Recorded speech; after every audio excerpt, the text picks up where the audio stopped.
benshi barafata ingeso kanaka bakazigumako bakagomba kugirirwa neza n'Imana, mugabo hari ahantu nabo bafashe babohewe kwa Shetani kugira ngo Shetani akurekure, nukabura apwi, nukabura inguvu, nukabura ahahagarara. Ikintu gikomeye Shetani ahagararako ni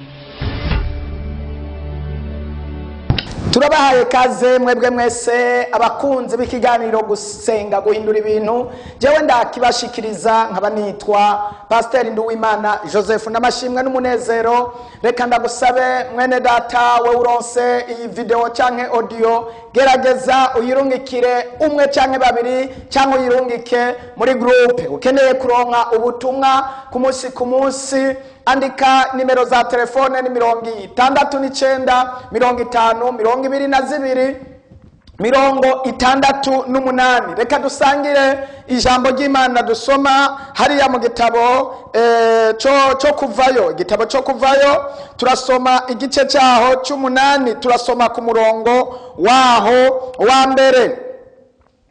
Reka dusome. Uhoraho abarira Mose ati, ja kwa Farawo umubarire utuku ni kuhoraho agize ngo rekura abantu biwe bagende bamusabe Yesu ahabwa icubahiro. Niri jambo nagomba ko dusangira mwaka kanya. Twumvise Mose ariko aragenda kwa Farawo aramubwira ati rekura abantu biwe. Ijambo mfise hano nagomba ko dusangira niri jambo rivuga ngo Imana iragomba ko hari ibintu rekura. Satani agereranywa na Farawo yari yafashe ubwoko bw'Imana arabuzgumya aranka ko bugenda gusenga. Uyu munsi Satani hari abantu yamaze gufata, arababuza gusenga, arababohera mu vyaha, arabafatira mu vyaha. Ariko nagomba ndakubwire ngo birashoboka ko Shetani ashobora kukurekura, kandi birashoboka ko abadayimoni bashobora kukurekura. Naho hari ahantu bakuboheye, naho hari ibintu bagufatiyemwo, naho hari ibintu baguhambiriyemwo, birashoboka ko Shetani ashobora kukurekura, akarekura ibyawe, akarekura ubuzima bwawe, akarekura amagara yawe, akarekura kazoza kawe. Birashoboka. Ariko biragomba ko nawe ubigiramo uruhara, ubigiremo uruhara rukomeye cyane.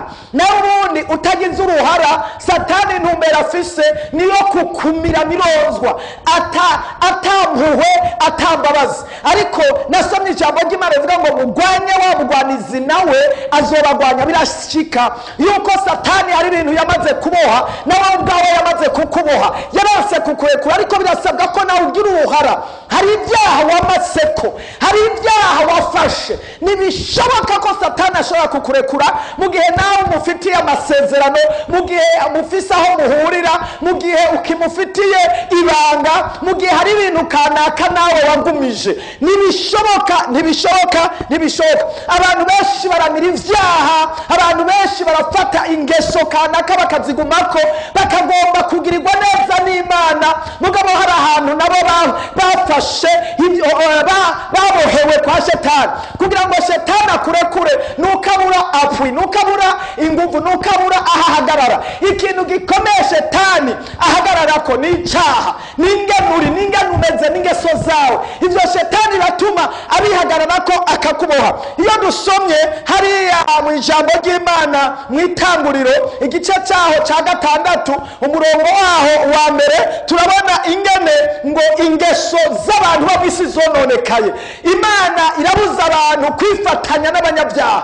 Usomye ku murongo wa mbere habivuga ngo ariko ngo abana b'Imana ngo baravye abana b'abantu ngo bababona ari beza, ngo bitoraniriza mwabo barongora. Uhereye uwo mwanya Imana ngo icirashavura, iravuga ngo no aba bantu ngo irababara kugera n'ahantu yicuza ngo cyatemye irema abantu, kugera n'aho ivuga ngo ngomba ndabarandure ndabamare mw'isi. Hepfo gato umurongo waho waryoheye cyane ku murongo w'8 ngo ariko Nowa we, haleluya, ngo Imana iramushima. Mubarandurwa, mubari kugirirwa nabi, mubari gukurwaho, Nowa ntiyarimwo kubera Uhoraho yari yamushimye. Imana ikumfashirize urwana intambara yo gushimwa n'Imana. Turi mu buzima butoroshe, turi mu rugendo rukomeye cyane rurimo imitego myinshi, ariko abantu benshi ntibibaza ingene Imana ibabona. Barasenga n'ibyaha, bararirimba n'ibyaha, barakoranira mu mashengero buzuye ibyaha, bakifuza ko Imana yobagira neza, ariko bo badatinya icyaha n'igisa n'icyaha. Imana itubabarire. Nshuti mukundwa, wifuza kugirirwa neza n'Imana, uriko uhamagara Imana, uriko wifuza gutabarwa n'Imana, ariko Imana ikuravye imbere yayo isanga uri giseseme imbere yayo, yo gutabara gute, yo kugwanira gute, yo gushira ku mutima gute, yo kugira neza gute, uragomba kubona ikiganza cyiza cy'Imana iyuzuze n'Imana. Haleluya, haleluya, haleluya. Imana idufashe. Nasomye ijambo ry'Imana numva ndagize umubabaro ngo Imana iraraba abo yaremye ngo isanga batuzuye mpemu yera, ari abantu b'ibitimbaye, abantu b'ubugaragwa, abantu b'ibyaha. Hari igihe umuntu uraba umuntu by'ukuri ukibaza ibyo arimo, ibyo ariko arakora, ibyo ariko aragenderamo, ukibaza uyu muntu arazi ko yasizweho n'Imana, hari ikintu cyamusizeho. Uyu muntu aribaza yuko ashobora kuva mu isi umwanya uwo ari wo wose, ukibaza uyu muntu wewe arazi ko mbega avuye mu isi yojahe. Hari ibyiyumviro, hari abantu shetani yaboshe, hari abantu shetani yamaraguye amaso, hari abantu by'ukuri bamaze kuba imbohe z'abadayimoni, ukibaza ibyo barimo nawe bikagucanga. Kandi bitirirwa ngo barasenga, usanga buzuye mu nzu z'Imana, buzuye mu rusengero, kandi usanga kuwa Mungu bambaye amakositime n'amaniro bashananika baja gusenga. Bamwe ugasanga bafise ibikorwa bitandukanye, bamwe ugasanga basenga kuwa gatanu imisigiti iruzuye, kuwa gatandatu ku isabato, kuwa Mungu n'iyindi minsi barahimbaza Imana, ariko ibyaha biri muri bo bibogaboga babigotomera nk'amazi.